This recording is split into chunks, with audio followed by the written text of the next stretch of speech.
آج ہمیں ایک مدرسے میں جانے کا اتفاق ہوا اور وہاں پر آج بھی وہ پرانی ثقافت، وہ طریقہ کار کہ کس طرح سے مہمانوں کی مہمان نوازی کی جا رہی ہے اور ان کو دسترخوان کے قریب اسٹیل کے برتن میں ہاتھ دھلانے کا انتظام کیا جا رہا ہے، اور دوسری طرف یہ بھی کہ یہاں پر کرسچین، مسلم تمام ساتھی موجود تھے اور ان کے لیے دسترخوان پہ یکساں طریقے سے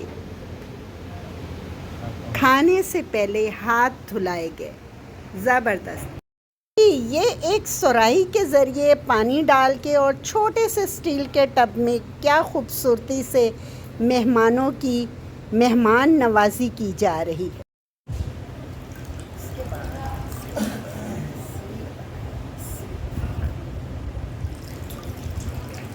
زبردست!